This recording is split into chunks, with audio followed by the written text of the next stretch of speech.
আসসালামু আলাইকুম। আমি Mohammad Johnny Ali mix video 420 কে আপনাদের সামনে আবারও আজকে ভিডিও নিয়ে চলে আসলাম। ছোলা ভাজি করব। ছোলা ভাজি বলতে ছোলা ভুনা করব, তো যেটাকে আমাদের গ্রামের ভাষায় বলে ঘুগনি। তো চলেন আজকে কিভাবে ঘুগনি বানাই আপনাদের সাথে শেয়ার করি। তো ঘুগনি তৈরি করার জন্য প্রথমে কড়াইটা চুলার উপর দিয়ে গরম করে নিয়েছি। এখন সয়াবিন তেল দিয়ে নেব, তারপরে দিয়ে নেব পেঁয়াজ কুচি,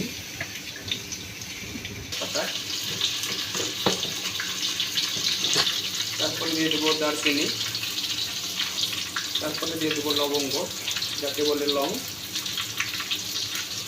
তারপরে দিয়ে দেবো এলাচ,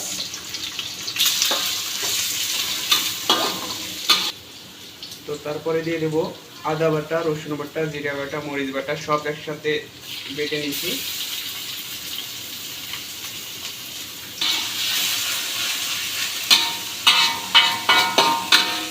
মশলাটা ভালো করে কষা নিতে হবে, কারণ ছোলা ভুগনা মশলা কষানোতেই স্বাদ হয়। পরিমাণ মতো লবণ দিয়ে দিলাম,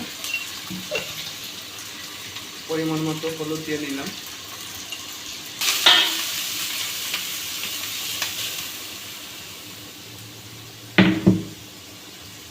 পরিমাণ মতো হালকা একটু পানি দিয়ে ভালোভাবে মশলাটা কষা নেব, কারণ মশলা কষানোর কারণে টেস্ট হবে।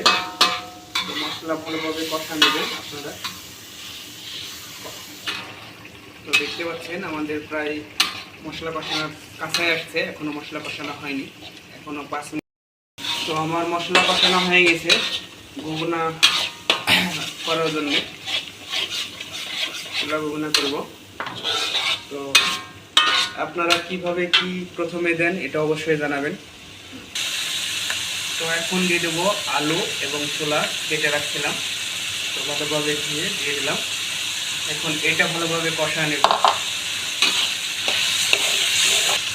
তো ছোলা সিদ্ধ করার জন্য পানি দিয়ে নিলাম, পানি না দিলে সিদ্ধ হবে না, আর সিদ্ধ না হলে ছোলাটাও ভালো লাগবে না।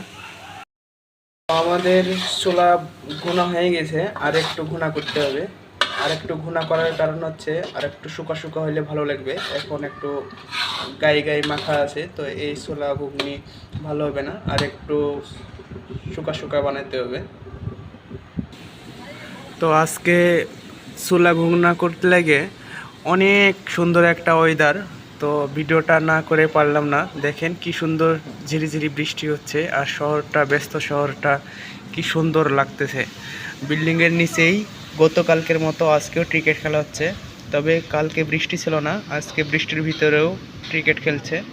তো এগিয়ে যাও ভাইরা, তোমরাই একদিন ক্রিকেটার হবে।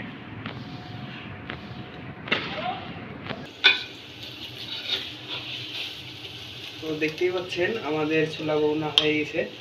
তো এটাও খাওয়ার পরে আপনাদেরকে রিভিউ দেব কেমন হয়েছে। তো আপনারা কে কীভাবে ছোলা ভুনা করেন অবশ্যই জানাবেন। এটা ঘরোয়া স্টাইলে সহজেই এটা ভুনা করা যায়, 5 মিনিটে ঝটপট শুরু হয়ে যান এবং ছোলা ভুনা শুরু করে দেন রান্না।